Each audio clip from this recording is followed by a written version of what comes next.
16वां अध्याय ग्रह शांति। मुकुंद, तुम ज्योतिष संबंधी एक कड़ा क्यों नहीं ले आते? क्या मुझे यह लेना चाहिए गुरुदेव? मैं तो ज्योतिष में विश्वास नहीं करता। यह विश्वास का प्रश्न नहीं है। किसी भी विषय में वैज्ञानिक दृष्टिकोण यह होना चाहिए कि यह सत्य है या नहीं। गुरुत्वाकर्षण का नियम न्यूटन से पहले भी उसी तरह कार्य करता था जैसा उसके बाद। ब्रह्मांड में अच्छी खासी अराजकता मच जाती यदि उसके नियम मानवीय विश्वास की मान्यता के बिना कार्य न कर पाते। पाखंडी ज्योतिषियों ने प्राचीन ज्योतिष विज्ञान को उसकी वर्तमान बदनाम अवस्था में लाकर रख दिया है। गणितीय और दार्शनिक दोनों ही दृष्टियों से ज्योतिष शास्त्र इतना विराट है कि गहरी समझ वाले व्यक्ति के अतिरिक्त कोई उसे ठीक से समझ ही नहीं सकता। यदि मूर्ख और अज्ञानी लोग ग्रह तारों के संकेतों को समझ नहीं पाते और अर्थ का अनर्थ करते हैं तो यह इस अपूर्ण जगत में अपेक्षित ही है। ऐसे ज्ञानियों के साथ ज्ञान को भी मिथ्या नहीं मान लेना चाहिए। सृष्टि के सभी अंग एक दूसरे से जुड़े हुए हैं और एक दूसरे पर प्रभाव डालते रहते हैं। परस्पर आदान प्रदान ही ब्रह्मांड की संतुलित लयबद्ध गति का मूल आधार है। मेरे गुरु कहते गए, मनुष्य को अपने मानवीय स्तर पर दो प्रकार की शक्तियों का सामना करना पड़ता है। प्रथम, पृथ्वी, जल, अग्नि, वायु, आकाश के सम्मिश्रण से उसके भीतर उत्पन्न होने वाली क्षुब्धता। द्वितीय, प्रकृति की बाह्य विघटनकारी शक्तियां। जब तक मनुष्य अपनी मानवीय सीमाबद्धता के साथ संघर्षरत रहता है तब तक पृथ्वी और अंतरिक्ष के असंख्य परिवर्तनों का प्रभाव उस पर पड़ता रहता है। ज्योतिष विद्या में ग्रहों के प्रभाव के अंतर्गत मनुष्य की क्या प्रतिक्रिया होगी इसका अध्ययन किया जाता है। ग्रह नक्षत्रों में कोई दया या कोप का सचेत भाव नहीं होता। वे तो केवल धनात्मक यानी पॉजिटिव एवं ऋणात्मक यानी नेगेटिव किरणें उत्सर्जित करते हैं। अपने आप में ये मानव जाति को कोई लाभ या हानि नहीं पहुंचाते, किंतु मनुष्य द्वारा अतीत में कार्यान्वित किए गए कार्य कारण के संतुलन को स्थापित करने के लिए बाह्य स्तर पर कार्य प्रणाली का एक विधिवत माध्यम प्रस्तुत करते हैं। बच्चा ऐसे दिन और ऐसे क्षण में ही जन्म लेता है जब ग्रह नक्षत्रों की किरणों का उसके व्यक्तिगत कर्मों के साथ संपूर्ण गणितीय तालमेल बैठ जाता है। उसकी जन्म कुंडली उसके अपरिवर्तनीय अतीत और उस अतीत के संभावित भावी परिणामों को दर्शाने वाला एक चुनौतीपूर्ण आलेख होती है। परंतु जन्म कुंडली का सही अर्थ केवल अंतर्ज्ञान से संपन्न व्यक्ति ही लगा सकते हैं और ऐसे लोग बहुत कम होते हैं। जन्म के क्षण में अंतरिक्ष में स्पष्ट रूप से चिन्हांकित हो जाने वाले संदेश का उद्देश्य भाग्य यानी गत अच्छे बुरे कर्मों के फल को अति महत्व देना नहीं है, बल्कि ब्रह्मांडीय नियमों के इन बंधनों से छूट जाने के लिए मनुष्य की इच्छा शक्ति को जगाना है। उसने जो कुछ किया है उसे वह मिटा भी सकता है। उसके जीवन में अभी जो भी परिणाम सामने आ रहे होते हैं उनके कारणों को उकसाने वाला भी वही था। वह किसी भी सीमा को पार कर सकता है, क्योंकि प्रथम तो उस सीमा का सृजन उसने स्वयं अपने कर्मों से ही किया है और फिर उसके पास आध्यात्मिक संसाधन है जो किसी ग्रह नक्षत्र के दबाव में नहीं होते। ज्योतिष शास्त्र के प्रति अंधी श्रद्धा व्यक्ति को यंत्रवत बना देती है, जो अपने हर कार्य के लिए यांत्रिक मार्गदर्शन का दास बन जाता है। बुद्धिमान मनुष्य सृष्टि के बदले सृष्टा में अपनी निष्ठा रखकर अपने ग्रहों को अर्थात अपने अतीत को मात दे सकता है। उसे परमात्मा के साथ अपनी एकात्मता का जितना अधिक ज्ञान होता है उतना ही प्रकृति का उस पर प्रभाव कम होता जाता है। आत्मा सदैव मुक्त है, वह अमर है क्योंकि वह अजन्मा है और उस पर ग्रह नक्षत्र कभी शासन नहीं कर सकते। मनुष्य आत्मा है और उसे शरीर मिला हुआ है, और जब वह स्वयं को इस रूप में जान जाता है तब ग्रह नक्षत्रों के समस्त विवशताकारी योगों को पीछे छोड़ देता है। जब तक वह अपनी आत्मिक विस्मृति की साधारण अवस्था में किंकर्तव्य विमूढ़ बना रहता है तब तक वह प्रकृति के विधि नियमों की सूक्ष्म जंजीरों में जकड़ा रहता है। ईश्वर स्वयं सामंजस्य है। उसके साथ जो भक्त अपना सुर मिला लेता है वो कदापि कोई गलत काम नहीं कर सकता। उसके सारे कार्यकलाप अपने आप ही ज्योतिषीय नियम के अनुसार सही समय पर होंगे। गहन प्रार्थना और ध्यान के बाद वह अपनी दिव्य चेतना के संपर्क में होता है। उस आंतरिक सुरक्षा से बढ़कर और कोई शक्ति नहीं है। पूज्य गुरुदेव, तब आप मुझे कड़ा पहनने के लिए क्यों कह रहे हैं? दीर्घ मौन के बाद मैंने यह प्रश्न पूछने का साहस किया। मैं श्री युक्तेश्वर जी के ज्ञान गर्भित स्पष्टीकरण को आत्मसात करने का प्रयास कर रहा था, जिसमें निहित विचार मेरे लिए एकदम नए थे।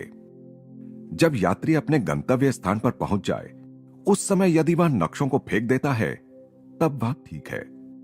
यात्रा के दौरान तो उसे जो भी सुविधाजनक छोटा रास्ता मिले वह ले लेना चाहिए। प्राचीन ऋषियों ने माया में मानव के निर्वास की अवधि को कम करने के अनेक तरीके ढूंढ निकाले। कर्म नियम में कुछ ऐसे भौतिक घटक हैं जिन्हें ज्ञान की उंगलियों से कुशलतापूर्वक इधर उधर करके अपने अनुकूल बनाया जा सकता है। मनुष्य के सारे दुख कष्ट किसी न किसी प्रकार से प्रकृति के नियमों का उल्लंघन करने के कारण ही पैदा होते हैं। शास्त्र कहते हैं कि मनुष्य को प्रकृति के नियमों का पालन करना चाहिए, पर साथ ही ईश्वर की सर्वशक्तिमत्ता में भी उसे अविश्वास या संदेह नहीं होना चाहिए। उसे यह कहना चाहिए, हे प्रभु, आप में मेरा पूर्ण विश्वास है और मैं जानता हूं कि आप मेरी सहायता करेंगे, परंतु मैं भी अपनी ओर से अपने गत अनुचित कर्मों को नष्ट करने का पूरा पूरा प्रयास करूंगा। अनेक उपायों जैसे प्रार्थना, इच्छा शक्ति, योग साधना, संतों के साथ सत्संग, ग्रह शांति करने वाले कड़ों को पहनने के द्वारा गत कर्मों के प्रतिकूल प्रभावों को कम किया जा सकता है या उन्हें पूरा ही काट भी दिया जा सकता है। जिस प्रकार घर के ऊपर तांबे की छड़ लगाकर घर पर गिरने वाली बिजली से घर को बचाया जा सकता है, उसी प्रकार देह मंदिर को भी कुछ विशिष्ट उपायों से बचाया जा सकता है। विश्व में निरंतर विद्युत और चुंबकीय किरणों का संचार होता रहता है। ये किरणें मानव शरीर पर अच्छा या बुरा प्रभाव डालती हैं। युगों पूर्व हमारे ऋषि मुनियों ने सूक्ष्म वैश्विक किरणों के प्रतिकूल प्रभावों का सामना करने की समस्या पर गहन चिंतन किया। तब उन्हें पता चला कि शुद्ध धातुएं एक ऐसे सूक्ष्म प्रकाश की किरणों का उत्सर्जन करती हैं जो ग्रहों के प्रतिकूल प्रभावों को निष्फल करने की प्रचंड शक्ति रखती हैं। जड़ी बूटियों के कई संयोग भी यह काम कर सकते हैं, परंतु इन सब में सबसे अधिक प्रभावशाली हैं 2 रत्ती से अधिक वजन के दोष रहित रत्न। ज्योतिष के व्यावहारिक रक्षात्मक उपयोगों के विषय में भारत के अलावा कहीं और बहुत ही कम अध्ययन हुआ है। यह तथ्य बहुत कम लोग जानते हैं कि योग्य रत्नों, धातुओं और जड़ी बूटियों के संयोगों से भी कोई लाभ नहीं होता यदि वे आवश्यक वजन के ना हों, और यदि उन्हें इस तरह ना धारण किया जाए कि वे त्वचा का स्पर्श करते रहें। गुरुदेव, मैं अवश्य ही आपका सुझाव मानकर कड़ा ले आऊंगा। किसी ग्रह को मात देने के विचार से ही मेरा रोम रोम पुलकित हो रहा है। सामान्य प्रयोजन के लिए तो मैं सोना, चांदी और तांबे से बना कड़ा पहनने के लिए कहता हूं, परंतु तुम्हारे लिए किसी विशेष कारणवश मैं चाहता हूं कि तुम चांदी और सीसे से बना कड़ा पहनो। श्री युक्तेश्वर जी ने इसके विषय में ध्यान रखने की अन्य बातें भी बताई। गुरुजी, विशेष कारणवश से आपका क्या मतलब है? ग्रह तुम्हारे प्रति कुछ अमैत्रीपूर्ण रुख अपनाने जा रहे हैं मुकुंद। डरो मत, तुम सुरक्षित रहोगे। लगभग 1 महीने में तुम्हारा यकृत तुम्हें गहरी पीड़ा देने वाला है। विधि लेख के अनुसार इस रोग को 6 महीने रहना है, परंतु ग्रह शांति का कड़ा पहनने से यह अवधि घटकर 24 दिन हो जाएगी। दूसरे ही दिन मैं एक जौहरी के पास पहुंच गया और शीघ्र ही मेरा कड़ा बनकर तैयार हो गया। मेरा स्वास्थ्य अति उत्तम था। गुरुदेव की भविष्यवाणी मेरे दिमाग से निकल भी गई। वे काशी में कुछ दिन रहने के लिए श्रीरामपुर से चले गए। हमारे उस वार्तालाप के 30 दिन बाद यकृत के आसपास मुझे अचानक पीड़ा होने लगी। उसके बाद के कुछ सप्ताह भयंकर यातना के दुःस्वप्न की भांति गुजरे। गुरुदेव को इसके लिए कष्ट देने की मेरी इच्छा नहीं थी, अतः मैंने सोचा कि इस यातना को मैं स्वयं ही हिम्मत करके सहन कर लूंगा। परंतु 23 दिन की भयंकर यातना ने मेरे संकल्प को कमजोर कर दिया और काशी जाने के लिए मैं रेलगाड़ी पर सवार हो गया। महाश्री युक्तेश्वर जी अस्वाभाविक उत्साह और प्रेम के साथ मुझसे मिले, परंतु अकेले में अपनी पीड़ा उन्हें बताने का कोई अवसर उन्होंने मुझे नहीं दिया। उस दिन अनेक लोग उनके दर्शन मात्र के लिए वहां आए। रुग्ण और उपेक्षित अवस्था में मैं एक कोने में बैठा रहा। रात को भोजन के बाद ही सारे अतिथियों से छुट्टी मिली। तब मेरे गुरु ने मुझे उस घर की अष्टकोणी बालकनी में बुलाया। तुम अवश्य अपनी यकृत पीड़ा के संबंध में यहां आए होगे। मेरी ओर न देखते हुए श्री युक्तेश्वर जी बालकनी में चहलकदमी कर रहे थे और यदाकदा चांद के और मेरे बीच में आ जाते थे। मुझे देखने दो, तुम 24 दिनों से बीमार हो, है ना? जी गुरुदेव, मैंने तुम्हें पेट का जो व्यायाम सिखाया है उसे करो। गुरुदेव, आप यदि जानते कि मुझे कितनी पीड़ा हो रही है तो मुझसे व्यायाम करने के लिए ना कहते। किंतु फिर भी मैंने उनकी आज्ञा का पालन करने का क्षीण सा प्रयास किया। तुम कहते हो तुम्हें पीड़ा है, मैं कहता हूं तुम्हें कोई पीड़ा नहीं है। ये परस्पर विरोधी बातें एक साथ सच कैसे हो सकती हैं? मेरे गुरु ने मेरी ओर प्रश्नार्थक दृष्टि से देखा। मैं स्तंभित हो गया और फिर आनंद युक्त स्वस्थता से विभोर हो गया। अब उस पीड़ा का कहीं लवलेश मात्र भी नहीं था जिसने कई सप्ताहों तक मुझे सोने भी नहीं दिया था। श्री युक्तेश्वर जी के मुख से शब्द निकलते ही रोग इस प्रकार लुप्त हो गया जैसे कभी हुआ ही ना हो। कृतज्ञता से भरकर मैं उनका चरण स्पर्श करने के लिए झुकने लगा, परंतु उन्होंने तुरंत मुझे रोक लिया। बचपना मत करो, खड़े हो जाओ और गंगा पर चमकते चांद के सौंदर्य का आनंद लो। किंतु जब मैं उनके साथ चुपचाप खड़ा था तब उनकी आंखें प्रसन्नता से चमक रही थीं। उनके भाव से मैं समझ गया कि वे चाहते थे कि मैं इस बात को समझूं कि मुझे उन्होंने नहीं बल्कि भगवान ने स्वस्थ किया था। उस सुदूर अतीत की मुझे सदा ही प्रिय लगने वाली स्मृति के चिन्ह रूप में मैं आज भी वह चांदी और शीशे का भारी कड़ा पहने रहता हूं, क्योंकि उस दिन मुझे फिर एक बार यह ज्ञात हुआ कि मैं एक महामानव के साथ रह रहा हूं। बाद में अनेक अवसरों पर जब मैं अपने मित्रों को रोग मुक्ति के लिए श्री युक्तेश्वर जी के पास लाता तब वे निरपवाद रूप से हर बार उनके लिए कोई रत्न या कड़ा बताते थे और ग्रह शांति में ही बुद्धिमानी है यह उन्हें जता देते थे। बचपन से ही मेरे मन में ज्योतिष विद्या के विरुद्ध पूर्वाग्रह बस गया था। इसका कारण अंशतः यह था कि मैंने अनेक लोगों को केवल ज्योतिषी के अनुसार ही चलते देखा था और कुछ हमारे परिवार के ज्योतिषी की मेरे लिए की गई एक भविष्यवाणी के कारण। तुम 2 बार विधुर हो जाओगे और कुल 3 बार विवाह करोगे। मैं जब भी इस पर विचार करता तो मुझे ऐसा लगता मानो मैं 3 विवाहों के मंदिर के बाहर बलि के लिए बंधा बकरा हूं। अब अच्छा यही है कि तुम अपने भाग्य के सामने समर्पण कर दो, मेरे भाई अनंत ने कहा था। तुम्हारी जन्म कुंडली के फल ज्योतिष में लिखी गई यह बात भी सही हो गई कि तुम बचपन में घर से भागकर हिमालय की ओर जाओगे, लेकिन जबरदस्ती वापस ले आए जाओगे। तुम्हारे विवाहों की भविष्यवाणी भी सच होकर ही रहेगी। एक रात मेरे मन में स्पष्ट अंतर्ज्ञान उभर आया कि यह भविष्यवाणी पूर्णतः मिथ्या है। मैंने जन्म कुंडली को आग लगा दी और उसकी राख को एक लिफाफे में भरकर उस पर लिख दिया। दिव्य ज्ञान की अग्नि में जला देने पर अतीत के कर्म बीज अंकुरित नहीं हो सकते। मैंने उस लिफाफे को ऐसी जगह रख दिया जहां आसानी से वह सबको दिखाई पड़े। अनंत दा ने मेरे विद्रोही मंतव्य को तुरंत पढ़ लिया। जिस आसानी से तुमने इस कागज को जला दिया उतनी आसानी से तुम सत्य को नष्ट नहीं कर पाओगे। अनंत दा तिरस्कार से हंसे। यह सत्य है कि मेरे बालिग होने तक मेरे परिवार ने 3 बार मेरा विवाह निश्चित करने का प्रयास किया था। तीनों बार मैंने उनकी योजनाओं पर पानी फेर दिया। मैं जानता था कि अतीत के द्वारा मुझे मनाने के लिए किए जा रहे किसी भी ज्योतिषीय प्रयास से ईश्वर के लिए मेरा प्रेम कहीं अधिक प्रबल है।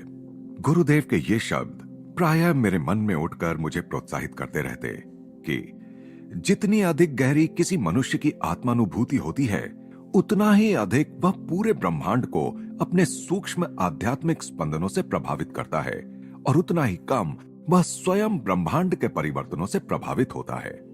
कभी कभी मैं ज्योतिषियों से ग्रह दशा के अनुसार अपना सबसे बुरा समय चुनने के लिए कहता और उसी समय मैं जो काम हाथ में लेता उसे पूर्ण कर देता।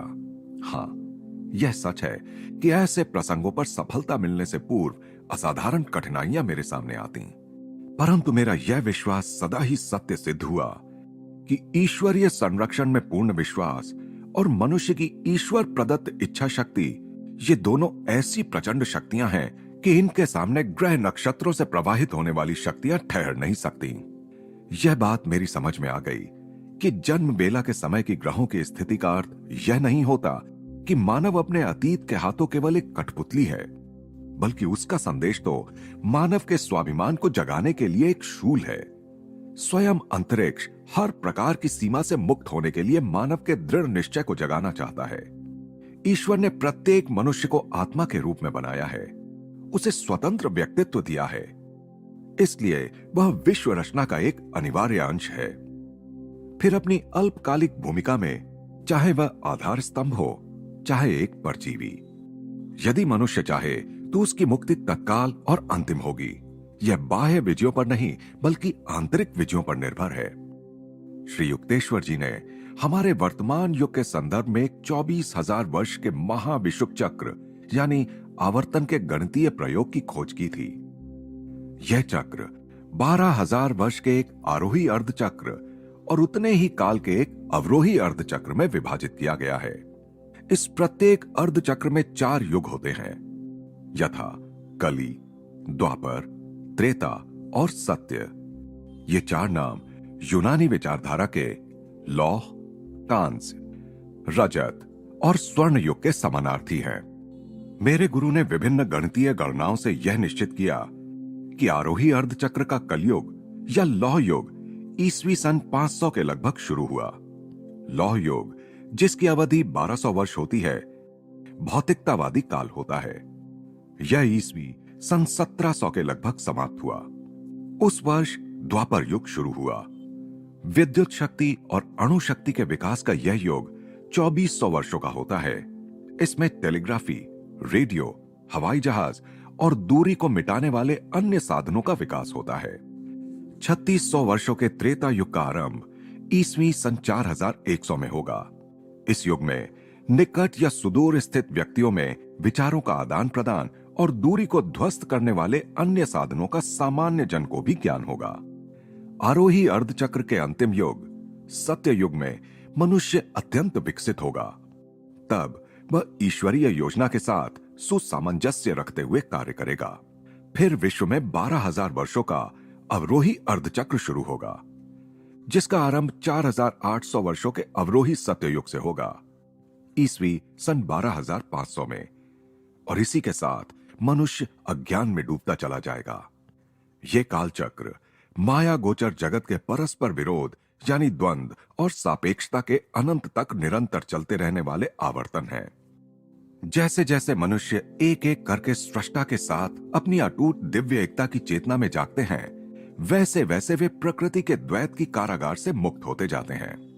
गुरुदेव ने न केवल ज्योतिष शास्त्र के बल्कि विश्व के अनेकों धर्मशास्त्रों के ज्ञान के बारे में मेरी समझ में विस्तार किया।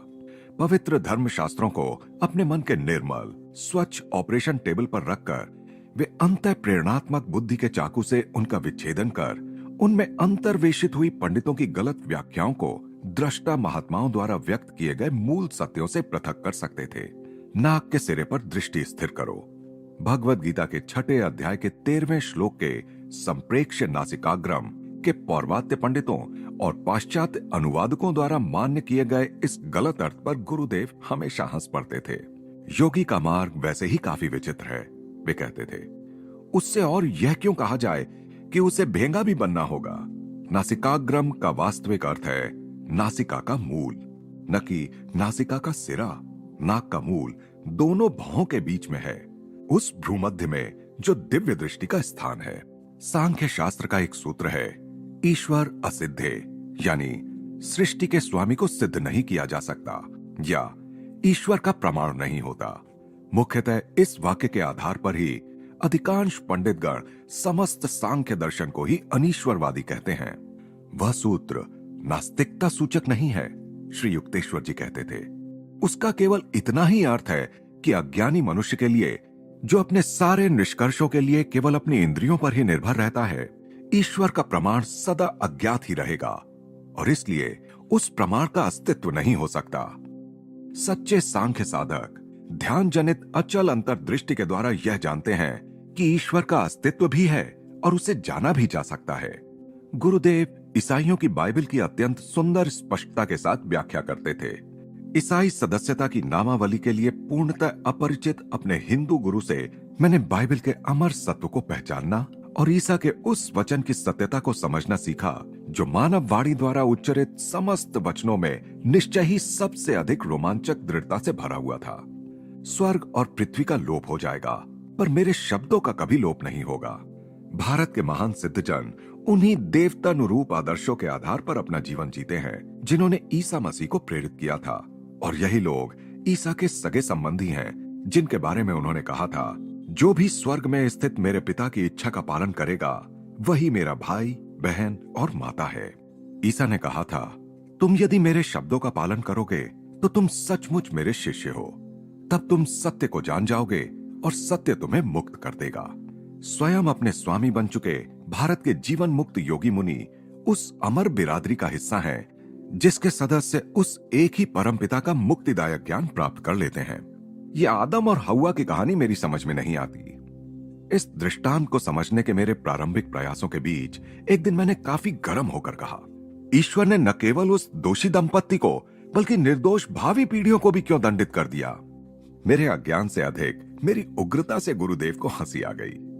बाइबल की उत्पत्ति नामक पुस्तक जेनेसिस में गहरी प्रतीकात्मकता भरी है। इसकी शब्दशः व्याख्या करने से कुछ भी समझ में नहीं आ सकता, उन्होंने समझाया।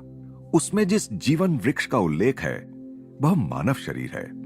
मेरुदंड उल्टे किए गए वृक्ष के समान है जिसमें मानव के केश उसकी जड़ें हैं और अंतर्वाही तथा बहिर्वाही नाड़ियां उस वृक्ष की शाखाएं हैं। नाड़ी तंत्र के इस वृक्ष में आनंद देने वाले अनेक फल लगते हैं, अर्थात शब्द, स्पर्श, रस, रूप और गंध के संवेदन। इनका आनंद लेने की मनुष्य को पूरी पूरी छूट थी, परंतु उसे शरीर के मध्य में स्थित यानी बगीचे के मध्य में स्थित सेब रूपी काम सुख का अनुभव लेने से मना किया गया था। उसमें सर्प मेरुदंड में कुंडली मारकर बैठी कुंडलिनी शक्ति का प्रतिनिधित्व करता है जो कामेंद्रिय से संबंधित नाड़ियों को उत्तेजित करती है। आदम विवेक है और हव्वा भावना है।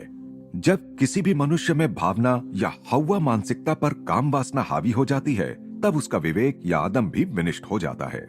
ईश्वर ने अपनी इच्छा शक्ति के बल से पुरुष और स्त्री के शरीरों का निर्माण कर मानव जाति का सृजन किया। उसने इस नवसृष्ट जाति को उसी निष्कलंक या दिव्य तरीके से संतानोत्पत्ति करने की शक्ति प्रदान की।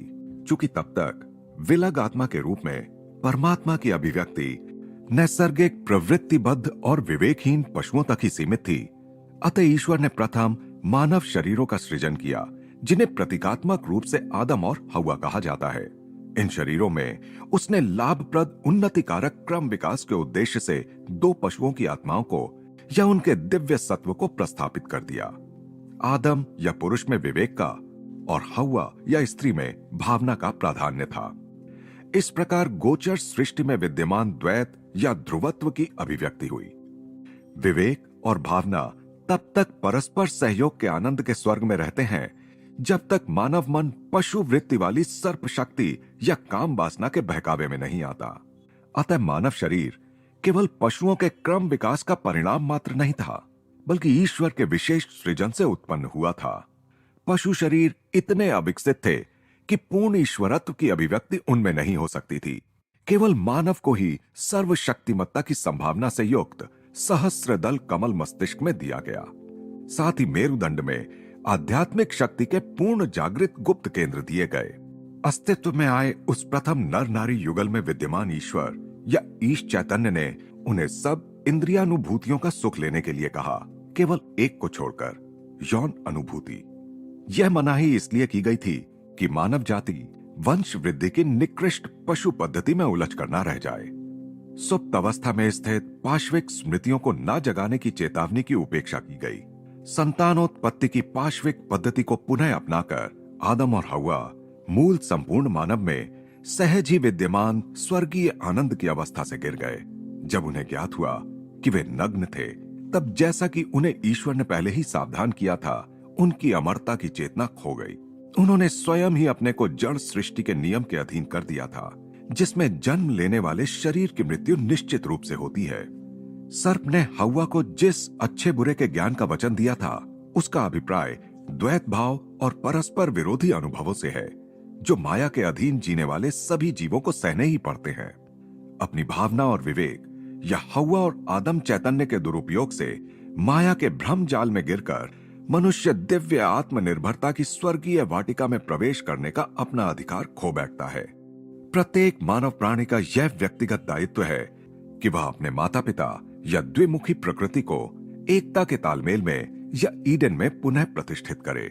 जब श्री युक्तेश्वर जी का प्रवचन समाप्त हुआ तो मैंने नई श्रद्धा के साथ जेनेसिस के पृष्ठों पर पुनः दृष्टि डाली। मैंने कहा, पूज्य गुरुदेव, आज प्रथम बार मैं आदम और हव्वा के प्रति संतान का यथोचित दायित्व अनुभव कर रहा हूं।